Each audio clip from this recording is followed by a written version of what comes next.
اگر عمران خان کے دور میں ہم ان کے اوپر تنقید کرتے تھے تو ہمارا کام ہے اگر اس گورنمنٹ میں کوئی گندا کام کرے گا تو ہمیں اس کو بھی سپورٹ نہیں کرنا چاہیے. آپ اندازہ یہاں سے یہ کر لیں کہ عمران خان کے دور میں مجھے یاد ہے کہ وہ ایک جگہ سے گزر رہے تھے اور ایک شخص جو ہے اوپر سے نیچے گر گیا تھا. پھر اس کے علاوہ عمران خان ایک مرتبہ سٹیج پہ سپیچ کر رہے تھے اور وہاں سے بھی ایک شخص جو ہے وہ نیچے گر کے جاں بحق ہو گیا تھا, ایک شدید زخمی ہو گیا تھا, لیکن عمران خان نے اپنی تقریر نہیں روکی تھی. تب بھی ہم نے ان پہ تنقید کی تھی کہ ان کی رونت اور تکبر اتنا زیادہ تھا کہ وہ عام لوگوں کو کیڑے مکوڑے سمجھ رہے تھے. تو بات یہ کہ اگر ہم عمران خان پہ تنقید کر سکتے ہیں تو پھر ہمیں اس طرح کے لوگوں کے اوپر بھی تنقید کرنی ہے. ڈزنٹ مین کہ جناب کسی کو مطلب کسی کے اچھے کام کو آپ ضرور سپورٹ کریں, لیکن اگر کوئی گندی حرکت کر رہا ہے, کوئی بری حرکت کر رہا ہے تو اس کو ڈیفینیٹلی آپ اس کے اوپر آواز اٹھائیں, چاہے آپ کسی بھی پارٹی کے سپورٹر کیوں نہ ہو. اب بات کر لیتے ہیں پنکی عرف انمول, بلکہ انمول عرف پنکی, جو ڈرگز کوکین بیچتی تھی اور جو پکڑی گئی. جناب اس کے بارے میں کچھ اور ہوش ربا انکشافات سامنے آ رہے ہیں. خاص طور پہ آپ کو میں نے بتایا تھا کہ اس سے انویسٹیگیشن جاری ہے. کسی بہت بڑی شخصیت کو بچانے کے چکر میں اس کی گرفتاری ڈالی گئی ہے. فی الحال اس شخصیت کا نام تو سامنے نہیں آیا, لیکن شوبز انڈسٹری میں وہ کن کن لوگوں کو اور سیاست دانوں میں وہ کن کن لوگوں کو نشہ سپلائی کرتی تھی اس کی کچھ تفصیلات سامنے آئی ہیں جو میں آپ کے ساتھ شیئر کر رہی ہوں. کوکین ڈیلر انمول پنکی جو ہے اس کے سنسنی خیز انکشافات سامنے آئے ہیں جس میں وہ بتاتی ہے کہ وہ یہ جو نشہ ہے یہ بڑی بڑی شخصیات وی وی آئی پیز اور سیاستدانوں کو جو ہے وہ فراہم کرتی رہی ہے. حساس ادارے اس سے بیسکلی تحقیقات کر رہے ہیں اور اس دوران اس نے بتایا کہ جناب وہ منشیات فروشی کے نیٹ ورک میں پوری پولیس سرکل کو ملوث کیے ہوئے تھی. یہی وجہ ہے کہ پولیس نے اس کو ہتھ کڑیاں نہیں لگائی تھیں اور اے این ایف حکام اور معروف شخصیات کے ناموں سے بھی اس نے پردہ اٹھایا ہے. اس نے بتایا کہ سرکاری اداروں کو وہ کروڑوں روپے کی رشوت دیتی تھی, یہی وجہ ہے کہ آج تک کوئی اس پہ ہاتھ نہیں ڈال رہا تھا. اس نے انکشاف کیا کہ اے این ایف کا ایک انسپیکٹر اس کے بھائی ناصر کو بار بار گرفتار کرتا تھا اور رشوت لے کر پھر سے چھوڑ دیتا تھا. ملزمہ کے مطابق اس نے کہا کہ اے این ایف اہلکاروں کو تقریباً 1.5 کروڑ روپے تک کی رشوت اب تک وہ دے چکی ہے. اس نے بتایا کہ اس کے علاوہ درخشاں, گزری اور بوٹ بیسن کا جو علاقہ ہے وہاں کے جو پولیس سٹیشنز ہیں ان کے اہلکاروں کو بھی اب تک وہ لاکھوں روپے کی رشوت دے چکے ہیں. اس نے بتایا کہ 2024 میں اس کے بھائی کی گرفتاری کے بعد ایک پولیس اہلکار کامران نے رائڈر کو اغوا کر کے مجموعی طور پہ 2.5 کروڑ روپے بٹورے اور ایک پولیس اہلکار کو راستے سے ہٹانے کے لیے اجرتی قاتل کی خدمات حاصل کرنے پر بھی غور کیا گیا تھا. وکلاء کے دفاتر کا استعمال اس میں کیسے وہ کرتی رہی ہے اس کے بارے میں اس نے کہا کہ اس کا شوہر جو ہے, سابق شوہر رانا ناصر, جو کہ لاہور کا ایک ریٹائرڈ انسپیکٹر نکلا ہے, اس کے بارے میں اس نے بتایا کہ وہ منشیات چھپانے کے لیے وکلاء کے دفاتر اور چیمبرز کا انتخاب کرتا تھا, کیونکہ آپ کو پتہ ہے کہ وکلاء کے دفتروں کے اوپر پولیس والے جو ہیں وہ موسٹلی ہاتھ نہیں ڈالتے. اس نے بتایا کہ رانا ناصر کے بھائی رانا مقصود اور رانا شہروز وکیل ہیں اور کراچی میں منشیات کے بڑے بڑے ڈیلرز کے طور پہ کام کر رہے ہیں. اب اندازہ کر لیں کہ وکلاء کیا کام کر رہے ہیں. وہ شعر یاد آ گیا نا, وہی والا, پیدا ہوا وکیل تو شیطان نے کہا شکر ہے ہم بھی صاحب اولاد ہو گئے. پھر کن کن شعبز اور سیاسی شخصیات کو وہ یہ فراہم کرتی رہی ہے اس میں اس نے انکشاف کیا کہ اس کا جو کوکین کا نیٹ ورک تھا اس میں 700 سے 800 لوگ جو تھے وہ وی وی آئی پیز تھے جن کو وہ ذرا مہنگی والی اس طرح کی چیزیں جو ہے فراہم کرتی تھی, جو اس کے پکے کسٹمر تھے. اس میں سے 150 ایسے تھے جو مستقل طور پہ اس کے پکے والے کسٹمر تھے اور ذرا وی وی آئی پی تھے جن سے وہ زیادہ پیسے بٹورتی تھی. ملزمہ نے دعویٰ کیا کہ شوبز انڈسٹری سے تعلق رکھنے والے ایک اداکار ہیں جی منیب بٹ. اچھا, منیب بٹ کا نام جب میرے سامنے آیا تو مجھے لگا کہ یہ کوئی پروپیگنڈا ہو رہا ہے, مطلب کہ ایسا نہیں ہو سکتا. منیب بٹ تو ایک ایسا بندہ جس کی آلریڈی 2-3 بیٹیاں ہیں اور وہ بندہ جو ہمیشہ نیکی اور بڑی شرافت کی باتیں کرتا ہے, دکھنے میں بھی شریف سا لگتا ہے, مطلب وہ نشہ کرتا ہے. مطلب میں یقین کریں مجھے لگا کہ کوئی پروپیگنڈا ہو رہا ہے, لیکن اب یہ جو خبر میں آپ کے ساتھ شیئر کر رہی ہوں یہ تمام اس وقت کے نیوز پیپرز میں آ چکی ہے. اس میں بتایا گیا کہ یہ جو منیب بٹ ہے یہ اور سارا نامی ایک ماڈل اداکارہ ہیں وہ اس کی پرماننٹ جو ہے وہ گاہک رہی ہیں. اب یہ جو سارا ہے یہ کچھ لوگ سارا خان کا نام لے رہے ہیں, لیکن اللہ بہتر جانتا ہے کہ ایگزیکٹلی یہ وہی سارا ہے یا کوئی اور سارا ہے, لیکن اگر وہ شوبز انڈسٹری کی بات کریں تو سارا نامی تو وہی شخصیت ہے. اس کے علاوہ ملزمہ نے کہا کہ ایم کیو ایم کے ایک ایم این اے ہے جی صادق افتخار, وہ اور ان کی اہلیہ یہ دونوں جو ہیں ان سے نشہ لیتی رہی ہیں اور ان کا 5 لاکھ روپے کا قرض بھی ان کے اوپر ہے جو ابھی تک انہوں نے ان کو ادا نہیں کیا. تفتیشی حکام کا کہنا ہے کہ ان انکشافات کی روشنی میں فلم اور ڈرامہ انڈسٹری کے سیاسی حلقوں سے وابستہ جو مزید اہم نام ہیں وہ سامنے آنے کا امکان ہے، کیونکہ ابھی تک یہ جو نام آپ کے سامنے لیے گئے ہیں نا، میرے خیال سے یہ بہت چھوٹے نام ہیں. اس میں جو بہت بڑے بڑے نام ہیں نا، ابھی ان کو صرف فلٹر کر دیا گیا ہے. اور اس میں جو سیاستدانوں کے بھی بہت بڑے بڑے نام ہیں ان کو بھی مجھے لگتا ہے کہ فلٹر کر دیا گیا ہے.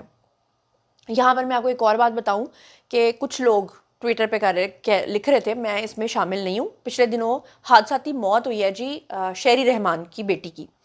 کچھ لوگ کہہ رہے ہیں کہ شہری رحمان جو ہیں ان کی بیٹی جو ہے وہ بھی اسی طرح کی چیزوں میں ملوث تھی. بھائی گاڈ نوز، میں نہیں کہہ رہی ہوں، لیکن ٹویٹر پہ یہ ٹرینڈ اس وقت چل نکلا ہے. اس کے علاوہ کہا جا رہا ہے کہ کچھ اور سیاستدان ہیں جن کے بچوں کی اس طرح سے حادثاتی اموات ہوئی ہیں، لیکن وہ دراصل نشے کے عادی تھے اور ان کی موت کی جو روٹ کاز ہے وہ چھپائی گئی اور یہ ساری چیزوں کے اندر وہ ملوث تھے. بہرحال مجھے منیب بٹ کے اوپر بڑا دکھ ہو رہا ہے. اگر یہ حقیقت ہے تو بہت دکھ والی بات ہے، اور اگر یہ غلط خبر ہے تو پھر منیب بٹ کو سامنے آنا چاہیے اور ان کو سامنے آ کر اس چیز کے بارے میں بتانا چاہیے. اچھا، اس کے بعد منشیات فروش انمول عرف پنکی جو ہیں ان کی ابھی تک کے جب تک میں یہ بلاگ ریکارڈ کر رہی ہوں حالت تشویشناک ہے، اور کافی طبیعت خراب ہونے کے بعد ان کو ہاسپٹل ریفر کر دیا گیا ہے. اب کیوں ریفر کیا گیا ہے؟ یا تو یہ پورا ڈرامہ ہو رہا ہے یا پولیس ساتھ مل کے رچا رہی ہے، جیسے کہ پولیس نے آلریڈی جو ایف آئی آر تھی اس میں بھی ان کا ایڈریس جو ہے وہ غلط لکھا ہے. لیکن دوسری طرف آپ کو بتاؤں کہ اتنی پیوڑی تھی، اتنی نشہ کرتی تھی، خود بھی نشہ کرتی تھی، تو ظاہری بات ہے سارے آرگنز تو اندر سے گل سڑ گئے ہوں گے. اب طبیعت کا جناب اس کے بارے میں کہا جا رہا ہے کہ اس نے کہا ہے کہ اس کو معدے اور دمے کی شدید تکلیف ہے اور سانس لینا اس کا مشکل ہے، لہٰذا پولیس نے کسی قسم کے نمونے لینے کے لیے درخواست نہیں دی. پنکی کو سرکاری اسپتال کے مختلف وارڈز کے اندر ریفر کیا گیا ہے. ایکس رے سمیت مختلف ٹیسٹ اس کو تجویز کیے گئے ہیں اور پولیس یہ اس کے ٹیسٹ جو ہے وہ کروا رہی ہے. اس کے بعد یہ پتہ چلے گا کہ آیا وہ جھوٹ بول رہی ہے، یہ واقعی اس کی حالت تشویشناک ہے. اس کے علاوہ ایک اور خبر بڑی امپورٹنٹ جو کہ کل سے بہت وائرل تھی اور میں کل کے بلاگ میں اس کو ڈسکس نہیں کر پائی، جو آج کے بلاگ میں آپ کو بتا رہی ہوں. یہ اسکرین کے اوپر آپ کو نظر آ رہے ہیں جناب، یہ ہیں جی سینیٹر عبدالقادر. ان کا تعلق جو ہے وہ پی ٹی آئی سے ہے. منگل جو پچھلی گزری ہے اس میں انہوں نے ایوان بالا میں ارکان پارلیمنٹ کے سامنے انہوں نے ایک بل پیش کیا اور انہوں نے کہا کہ ارکان پارلیمنٹ ہی نہیں بلکہ ان کے اہل خانہ کو بھی بلو پاسپورٹ جو ہے وہ جاری کیا جانا چاہیے. یہ ان کا کلیم تھا. وہ کہہ رہے تھے کہ ارکان پارلیمنٹ کو اور ساتھ میں ان کے جتنے بھی اہل خانہ ہیں ان سب کو بلو پاسپورٹ جو ہے وہ جاری ہونے چاہیے، یہ ان کا حق ہے. اس کے بعد یہ جو محترم ہیں ان کے بارے میں نون لیگ کے پولیٹیشین ہیں جی طلال چودھری، انہوں نے سامنے آ کے بات کی اور انہوں نے کہا کہ بیسکلی یہ بلو پاسپورٹ اس لیے مانگ رہے ہیں کیونکہ ان کا اپنا بیٹا ابراڈ سیٹل ہو گیا ہے اور ان کا اپنا بیٹا جو ہے وہ پاکستانی شہریت چھوڑ کے اس نے وہاں پر پولیٹیکل اسائلم لے لیا ہے.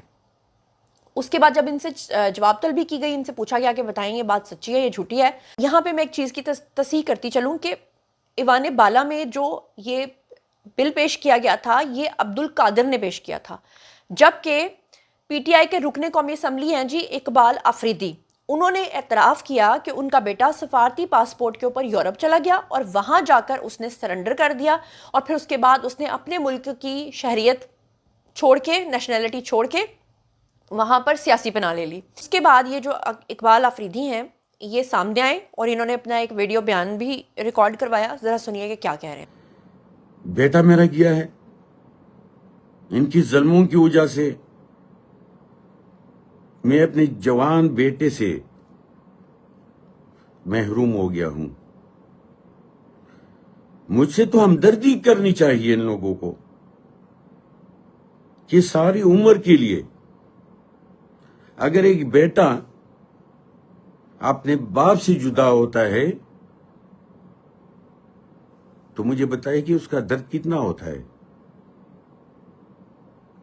اور اس کا ریزن بھی یہی حکومت اور یہی ادارے ہیں کہ ان کو پریشرائز کیا. اچھا جی، بات پتہ کیا ہے، اقبال آفریدی نے ثابت کر دیا ہے کہ وہ جدی پشتی عمران نیازی صاحب جو ہیں ان کے پیروکار ہیں اور بجائے شرمندہ ہونے کے الٹا انہوں نے کہ ان کے بیٹے نے یہ گھنونا کام کیا ہے، غلط حرکت کی ہے، قانون کے خلاف وہ گئے ہیں، انہوں نے آ کے جسٹیفائی کرنا شروع کر دیا کہ گورنمنٹ کے اوپر الزامات لگانا شروع کر دیا کہ یہ جو ملک ہے اب یہ رہنے کے قابل نہیں ہے، اس لیے میرے بیٹے نے جو کچھ کیا وہ صحیح کیا اور آئندہ میں بھی یہ کروں گا. چلیے جناب، اب چلتے ہیں آج کے ولاگ کی آخری خبر پہ، اور آخری خبر یہ ہے، اسکرین کے اوپر آپ کو یہ ایک خبر نظر آ رہی ہے جس کے اوپر لکھا ہوا ہے Pakistan allowed Iran to park military aircraft on its airfields. یعنی اس کا ترجمہ کر کے اگر میں عام اپنے صارفین کو بتاؤں تو اس میں کہا جا رہا ہے کہ پاکستان نے جو میڈیشن کروائی ہے ایران اور امریکہ کے درمیان، تو اس دوران گارنٹی کے طور پہ پاکستان نے کیا کیا ہے کہ ایران کو کہا ہے کہ اگر آپ کو ٹرسٹ نہیں ہے کہ آپ لوگوں کے اوپر جو ہے وہ حملے ہو سکتے ہیں، تو آپ اپنے جو ایئر کرافٹ ہیں، اپنے جو جہاز ہیں، وہ پاکستان کی ایئر بیسز کے اوپر لا کے کھڑے کر سکتے ہیں۔ اور یہ خبر پاکستان کے تمام بڑے بڑے لیڈنگ چینلز نے کور کی، پاکستان کے تمام بڑے بڑے اخبارات نے کور کی، اور سب سے پہلے یہ خبر جو ہے یہ انٹرنیشنل میڈیا پر آئی۔ تو میں آپ کو بتاتی چلوں کہ اس خبر کا حقیقت سے کوئی تعلق نہیں ہے۔ پاکستان سی بی ایس کی بھی، خاص طور پہ سی بی ایس کے اندر یہ جو خبر آئی ہے یہ گمراہ کن رپورٹ تھی، اور ایرانی طیاروں کی موجودگی جو ہے وہ بیسیکلی کسی عسکری ہنگامی صورتحال کی وجہ سے نہیں تھی، بلکہ اسلام آباد مذاکرات، سفارتی رابطوں اور سیز فائر کے بعد جاری امن کی کوششوں کو بحال کرنے کے لیے لاجسٹک معاونت کی وجہ سے اس کا ایک حصہ تھی۔ پاکستان جو ہے وہ اس خطے میں ہمیشہ امن اور غیر جانبداری کے ساتھ چل رہا ہے، اور جب پاکستان میڈیشن کروا رہا ہے تو پاکستان ایسا کیسے کر سکتا ہے؟ لیکن آپ کو پتہ ہے کہ جب اس طرح کی چیزیں ہوتی ہیں تو پھر آبویسلی پروپیگنڈا جو ہے وہ اپنی پیک پہ ہوتا ہے۔ تو بہرحال جناب، یہ تھا آج کا ولاگ۔ باری جی آپ لوگوں کی آئی کامنٹ سیکشن میں بتائیے کہ آپ ان تمام خبروں کے بارے میں کیا سوچتے سمجھتے ہیں۔ مزید خبریں، ولاگز، انٹرویوز اور سیاسی تجزیے جاننے کے لیے اور میرے سے کنیکٹڈ رہنے کے لیے چینل کو سبسکرائب کر لیجیے گا۔ اپنا بہت خیال رکھیے گا۔ اللہ نے کے بعد۔